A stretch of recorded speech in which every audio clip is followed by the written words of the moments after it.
प्रिय मित्रों, मैं एस्ट्रोलॉजर पंडित S.K. शर्मा अपने YouTube चैनल ज्योतिष डिवाइन एस्ट्रोलॉजी में आप सबका हार्दिक अभिनंदन करता हूं। अपनी आज की पोस्ट में मैं आपको एक बहुत ही महत्वपूर्ण टॉपिक के बारे में वर्णन करूंगा, जो आपकी कुंडली के आधार पर रोग और उनका निवारण करने के बारे में है। इस ऑडियो को आरंभ से अंत तक अवश्य देखें।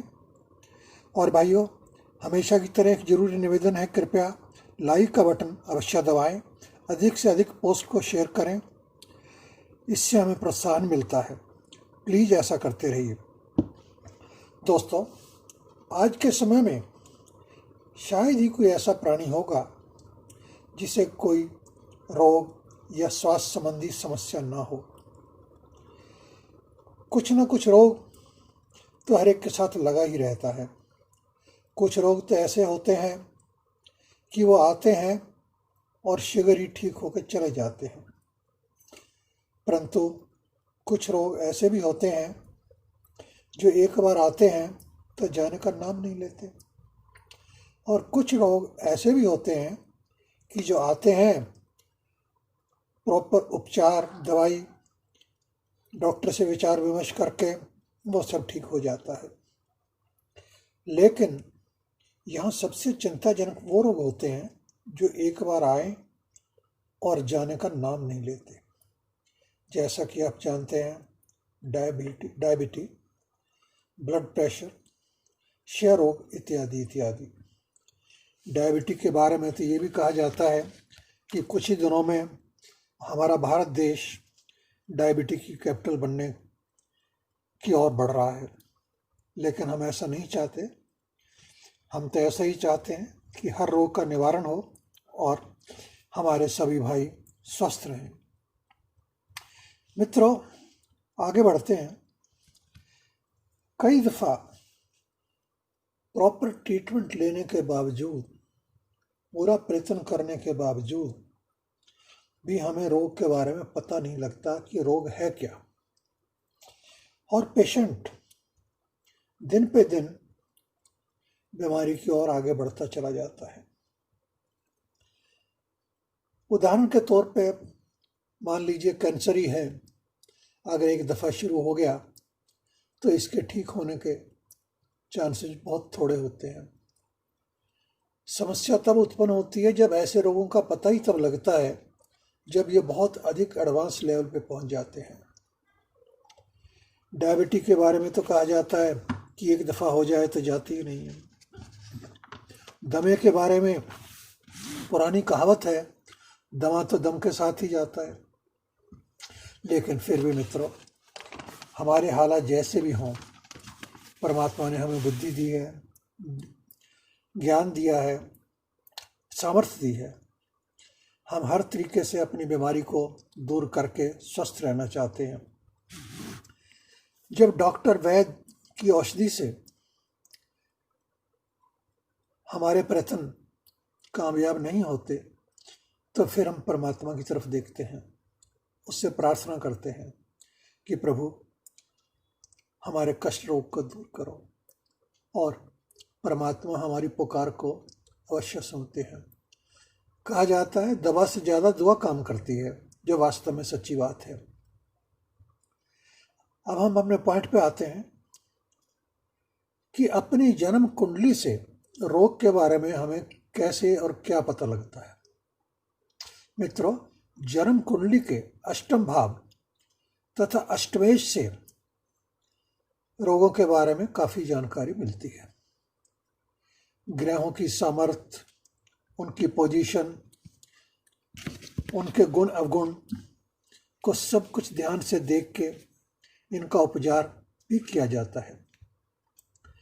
कुछ रोगों का विचार तो जन्म से नहीं होता, जैसे चोट का लगना, मौसम के कारण आने वाले रोग आदि आदि।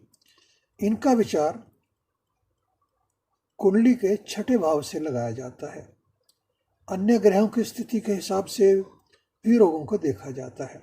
कुंडली में किस तरह के योग बने हुए हैं, कुंडली में कितने ग्रह अच्छी क्षमता वाले हैं, कुंडली में कितने ग्रह हमें रोग या नेगेटिव सोच या नकारात्मक चीज़ों के देने वाले हैं। 12 भावों तथा राशियों के अनुसार मैं आपको डिटेल में पूरी जानकारी देने का प्रयत्न कर रहा हूँ। कृपया इसे ध्यान से सुनें और आप चाहें तो नोट भी कर सकते हैं। प्रथम भाव और मेष राशि हमारे शरीर के सिर और मस्तिष्क को कंट्रोल करती है। दूसरा भाव और दूसरी राशि, जिसे वृष राशि भी कहते हैं, हमारे मुख और आँख को दर्शाती है। अगर हमारी आँख में कोई समस्या है तो हमें दूसरे भाव का अध्ययन करने की आवश्यकता पड़ती है। तीसरा भाव और मिथुन राशि हमारे कंठ, कान, भुजा और ब्रीदिंग सिस्टम को इंडिकेट करती है। जब भी हमें कोई श्वास के बारे में दिक्कत होती है या हमारे गले में कोई समस्या होती है तो हमें तीसरा भाव, तीसरी राशि और उसमें बैठे हुए ग्रह को देखना पड़ता है। इन सब का हिसाब लगा के हम किसी कंक्लूजन पे पहुंचते हैं। चौथा भाव और कर्क राशि हमारे हार्ट, लंग्स और चेस्ट को इंडिकेट करती है। इसी प्रकार पंचम भाव और सिंह राशि हमारे पेट, लीवर, तिल्ली को दर्शाता है। छठे स्थान और कन्या राशि हमारी कमर, मूत्राशय संबंधी रोगों को इंडिकेट करता है। इसके बाद सातवां स्थान और तुला राशि हमारी मूत्राशय संबंधी समस्याओं के बारे में वर्णन करता है। आठवां स्थान और आठवीं राशि, जिसे वृश्चिक भी कहते हैं, हमारे गुप्त अंगों के बारे में इंडिकेशन देती है। नौवें भाव और धनु राशि हमारी जान और उससे संबंधित समस्याओं को दर्शाती है। मान लो अगर कभी हमारी जांघों में दर्द होता है, दवाई लेने के बावजूद भी कंट्रोल नहीं हो पाता, तो हमें अपनी कुंडली के नवें भाव और धनु राशि के बारे में देखना पड़ता है। अगली बात करते हैं दशम स्थान और मकर राशि की। मकर राशि का संबंध और दशम भाव का संबंध हमारे घुटनों से है। जब भी हमारे घुटनों में समस्या होती है, घुटनों में दर्द है या घुटने खराब हो चुके हैं या घुटने रिप्लेसमेंट करने की नौबत आ चुकी है, तो हम 10वें भाव, इसमें बैठे हुए ग्रह को और 10वीं राशि को ध्यान में रखते हुए किसी निर्णय पर पहुंचने का प्रयत्न करते हैं और काफ़ी हद तक हम ठीक दिशा में चले भी जाते हैं। इसके बाद एकादश भाव आता है और कुंभ राशि हमारे टखने और पिंडली को इंडिकेट करती है। और अंत में 12वां भाव और मीन राशि हमारे पैरों के बारे में बताती है। तो दोस्तों, अभी तक आपने कुंडली के 12 भावों और राशियों के बारे में जाना। अब हम इन भावों और राशियों में ग्रहों की बात करते हैं। अगर उपर्युक्त किसी भी राशि या भाव में पाप ग्रह बैठे हैं, जैसे कि शनि महाराज, मंगल, राहु, केतु वगैरह, या कोई अन्य ग्रह नीच अवस्था में या नीच योग बना के बैठा है, तो किसी न किसी रोग का कारण बन सकता है। अगर इन्हीं भावों में एक या एक से ज़्यादा पाप ग्रह बैठे हैं तो रोग की पोटेंसी में बढ़ोतरी हो जाती है और समस्या अधिक जटिल बन सकती है। दोस्तों, जब किसी रोग, बीमारी आदि की बात करते हैं तो कुंडली के छठे भाव का विशेष महत्व बन जाता है। यह भाव विशेष तौर पे हमारे रोग और शत्रुओं का माना जाता है। इस भाव में अगर कोई भी पाप ग्रह अशुभ स्थिति में विराजमान हो जाए तो हमारे लिए विकट समस्या का कारण बन सकता है। एक और बात जो यहाँ बताना बहुत जरूरी है वह यह है कि अलग अलग ग्रह और उनसे संबंधित रोग का पता हम कैसे लगाते हैं, इसका वर्णन भी मैं अभी करने का प्रयत्न करूंगा। आप चाहें तो उसे नोट कर सकते हैं। सर्वप्रथम मैं सूर्य ग्रह से संबंधित रोगों की बात करता हूं। सिर दर्द आज के समय में काफी पॉपुलर है, हम बार बार कहते हैं हेडेक हो गया, हेडेक हो गया। हार्ट प्रॉब्लम, ये भी आज के समय में बहुत अधिक चली हुई है। जब भी हार्ट प्रॉब्लम होती है तो सर्जरी भी करनी पड़ती है, स्टंट वगैरह भी डालना पड़ता है, जो कि बहुत ही दुखदाई और खर्चे वाला समाधान है। सारे शरीर में कमजोरी भी आ जाती है। सूर्य का संबंध हमारे विजन दृष्टि से भी है। जब भी हमें आँखों की समस्या होती है तो कहीं ना कहीं उसमें सूर्य महाराज का कारण भी होता है। हम दूसरे ग्रह चंद्रमा और उससे संबंधित बीमारियों की बात करते हैं। दोस्तों, जब भी हमें कोई मेंटल प्रॉब्लम होती है, और आज के ज़माने में ये बहुत अधिक है, मानसिक परेशानी तो हर एक के साथ है, लेकिन जब ये लिमिट से ज़्यादा बढ़ जाती है तो जटिल समस्या का कारण बन जाती है। ये समस्या बाद में उन्माद का रूप भी ले लेती है। दूसरा, ब्लड रिलेटेड भी काफ़ी समस्याएं ऐसी हैं जिसका संबंध चंद्रमा से होता है। हमारी आँखों का संबंध भी चंद्रमा से है, जैसे सूर्य का संबंध है, आँख का संबंध भी चंद्रमा से होता है। सूर्य और चंद्रमा, इन दोनों का संबंध हमारी एक एक आँख से है। इसका एक और कारण है, जब भी हमें कफ और कोल्ड होता है उसका कारण भी चंद्रमा ही बनता है। अगर समयानुसार इनका उपचार न किया जाए तो ये समस्या और भी जटिल बन जाती है। खास तौर पे बच्चों और बूढ़ों में इस समस्या अधिक हो जाती है। अब हम बात करते हैं मंगल ग्रह की। इनका संबंध खास तौर से एक्सीडेंट से है। दोस्तों, याद रखना, जीवन में अगर कभी भी किसी का एक्सीडेंट होता है तो इसका संबंध 3 ग्रहों में से किसी ना किसी के साथ जरूर होता है। मंगल, शनि, राहु, केतु। ये सारे ग्रह किसी ना किसी रूप में एक्सीडेंट का कारण बनते हैं, लेकिन अभी हम सिर्फ मंगल की बात कर रहे हैं। मंगल ग्रह का दूसरा कारण है डर का होना। अगर हमारे मन में किसी भी प्रकार का डर है तो इसका कारण मंगल होता है। तीसरे जो इसका सबसे बड़ा संबंध है हमारे ब्लड से है। देखिए, मंगल महाराज का रंग भी लाल है और हमारे खून का रंग भी लाल है। और जब भी हमें ब्लड संबंधी कोई समस्या होती है तो मंगल ग्रह का विचार किया जाता है। एक और बड़ी समस्या जो आज के समय में बहुत प्रचलित है वो है हाई ब्लड प्रेशर।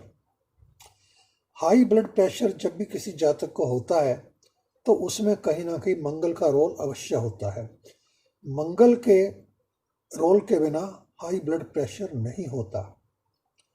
अगर मंगल के साथ कोई अन्य पाप ग्रह भी मिल जाए, जैसे शनि, राहु, केतु वगैरह वगैरह, तो ब्लड प्रेशर की या अन्य बीमारियों की समस्या और भी विकराल रूप धारण कर लेती है। अब हम बात करते हैं बुध महाराज की, बुध ग्रह की। बुध ग्रह को बुद्धि का दाता भी कहा जाता है, इसे इंटेलिजेंस का लॉर्ड भी कहा जाता है। लेकिन इनका संबंध भी कुछ बीमारियों से है। सबसे पहले अगर किसी को कन्फ्यूजन होता है तो अब तभी होता है जब बुद्धि में कोई बात ठीक से नहीं बैठती, तो इसका कारण बुध महाराज होते हैं। अगर हमारी स्किन में कोई खराबी होती है, इसका कारण भी बुध होता है। अगर हमारे बोलने में, स्पीच में कोई समस्या है, किसी को स्टैमरिंग की प्रॉब्लम है या तोतलापन है या बोलने में कोई रुकावट है तो इसका पक्का संबंध बुध महाराज से होता है, इसमें कतई भी संशय नहीं है। अगले ग्रह हैं बृहस्पति महाराज। इनका संबंध पेट से, आंतों से और कफ से होता है। लीवर से भी इनका संबंध रहता है। जब भी लीवर संबंधी या पेट संबंधी कोई बातें होती हैं, समस्याएं होती हैं, तो बृहस्पति ग्रह का विचार अवश्य किया जाता है। अब हम बात करते हैं शुक्र महाराज की। शुक्र ग्रह का संबंध विशेष तौर पे मधुमेह से, जिसे हम डायबिटीज कहते हैं, उससे है। नेत्र दोष जब भी होते हैं, इसका संबंध भी बुध महाराज से है। वीर्य आदि के दोष जब भी होते हैं, तब भी शुक्र महाराज का विचार किया जाता है। शुक्र हमें ऐश्वर्य देने में सबसे बड़ा कारक बनता है, लेकिन इसके साथ साथ अनेकों लाइलाज बीमारियों का दाता भी शुक्र बनता है। जैसे मधुमेह का इलाज होना कठिन हो जाता है, इसके दाता शुक्र महाराज ही हैं। अब हम बात करते हैं शनि महाराज की। शनि ग्रह का संबंध लकवा से है, गठिया से है, गोडों की समस्याओं से है और एक्सीडेंट में इनका मुख्य रोल होता है। अभी जैसे मैंने पहले आपसे जिक्र किया कि जब भी एक्सीडेंट होता है तो उसमें मंगल महाराज इन्वॉल्व होते हैं, उसके साथ शनि महाराज का रोल भी होता है। क्यों? जब एक्सीडेंट होगा, चोट लगेगी तो आपका खून भी निकलेगा। यहाँ मंगल का रोल आ गया, मंगल आपका खून निकालेगा, शनि आपको एक्सीडेंट देगा, शनि आपकी हड्डियों संबंधी समस्याएं उत्पन्न करेगा। जितने फ्रैक्चर होते हैं वो राहु शनि आदि के कारण ही होते हैं। अब हम बात करते हैं अगले ग्रह राहु महाराज की। राहु महाराज का विशेष संबंध पॉइजन से है, कुष्ठ रोग से है और कीटाणुओं से उत्पन्न होने वाले रोगों से है। जैसे कि हम कई दफ़ा कहते हैं फूड पॉइजनिंग हो गई। जब भी फूड पॉइजनिंग की बात आती है या कोई भी ऐसा रोग जिसका संबंध किसी पॉइजन से है, तो उसका कहीं ना कहीं राहु से संबंध अवश्य होता है। अब हम अंतिम ग्रह केतु महाराज की बात करते हैं। इनका संबंध भी विष के साथ होता है और सडन एक्सीडेंट के भी ये कारण बनते हैं। अब देखिए, सडन एक्सीडेंट के लिए मैंने कहा मंगल महाराज, शनि महाराज, राहु महाराज और केतु महाराज, ये चारों ग्रह एक्सीडेंट का कहीं ना कहीं कारण बनते हैं। अगर इन चारों ग्रहों के साथ कोई अन्य ग्रह भी बैठा हुआ है और इनकी शक्ति को और भी बढ़ोतरी कर रहा है, तो एक्सीडेंट की पोटेंसी भी अधिक या कम हो जाती है। तो दोस्तों, आपके जीवन में कभी ना कभी स्वास्थ्य संबंधी समस्याएं आई होंगी, आपके जानने वालों के संबंधियों के साथ होंगी। तो इस तरह की स्थिति में आप किसी भी विद्वान पंडित से अपनी कुंडली का अवलोकन करवा के विचार विमर्श करके अपनी समस्याओं का समाधान प्राप्त कर सकते हैं। मित्रों, यह पोस्ट बहुत लंबी बन जाएगी, अभी इसके बारे में और बहुत कुछ बताना बाकी है, जिनका जिक्र मैं इसी पोस्ट के पार्ट 2 में शीघ्र ही आपके सामने प्रस्तुत करूंगा। तब तक के लिए आपसे आज्ञा चाहता हूं। नमस्कार।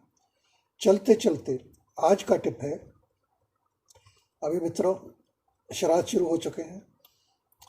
श्राद्ध के दिनों में काले तिल और शक्कर प्रतिदिन किसी भी समय कितनी भी मात्रा में 10 ग्राम से लेकर 10 किलो तक आप कुछ भी ले सकते हैं, कीड़े मकोड़ों को प्रतिदिन आप डालें। ऐसा करने से आपको पितरों का आशीर्वाद मिलेगा, आपके जीवन में आनंद आएगा, आपकी समस्याएं कम होंगी और इसमें कुछ अधिक खर्च भी नहीं लगता, अधिक समय भी नहीं लगता। अंत में हमेशा की तरह दोस्तों निवेदन है कि हमारी पोस्ट को लाइक करें, शेयर करें और कमेंट बॉक्स में अपने कमेंट अवश्य डालें। मित्रों, धन्यवाद। ज़्यादा प्रसन्न रहो, व्यस्त रहो और मस्त रहो, यही हमारी आपसे कामना है। धन्यवाद।